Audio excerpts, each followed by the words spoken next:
I'm Jessica Smith and I'm a long distance runner from Tasmania, Australia. So this week I'd just like to talk to you about some of the equipment that I use in my training as a runner. So for me as a runner, one of the most important pieces of equipment is my watch. I wear this every training session and it just takes all of the time, pace, distance and heart rate, which is all that is needed and used in my training sessions. For more of an accurate heart rate, I use a heart rate monitor strap. So as you all know, runners need shoes, but it's really important that they get the right brand that fits and works for their feet.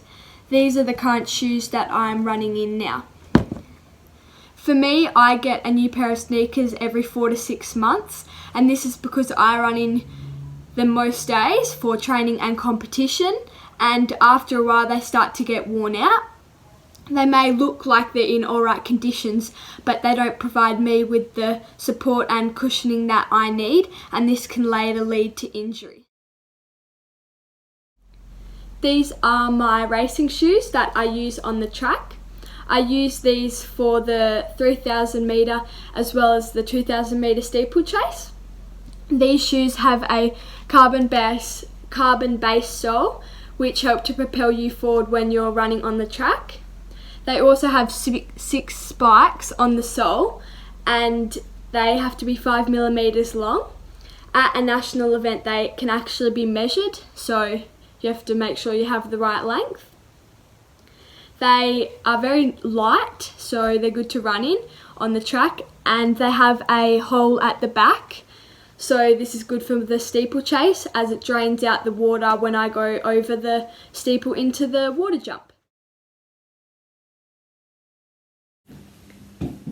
To help me as a steeplechaser, I regularly do hurdle drills, and the hurdles I use at home were made by Dad.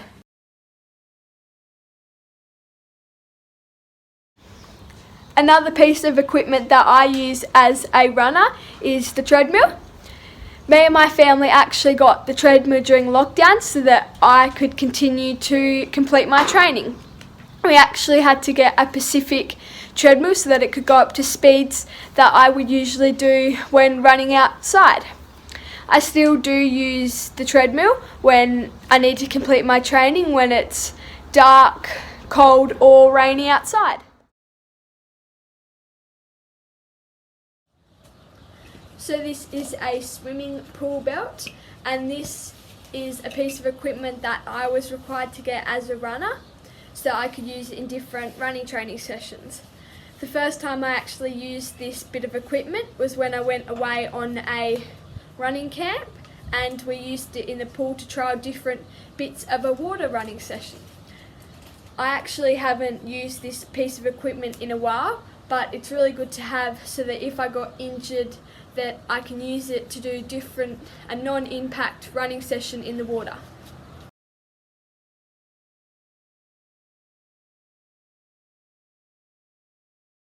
Here I have my roller and my spiky ball, and these are 2 pieces of equipment that I use prior and after races and training sessions to prevent soreness and loosen up my muscles. Today is Sunday and it is a rest day for me as I have a race on Tuesday. So today in Australia we are also celebrating Father's Day and all the good things our fathers do for us. I'd like to thank my dad for all the support he gives me to get me to and from training and races each week. That's it for this week's weekly update. Thanks for following my journey. You too can also support my running by donating to my GoFundMe page, which can be found through the Love Athletes website.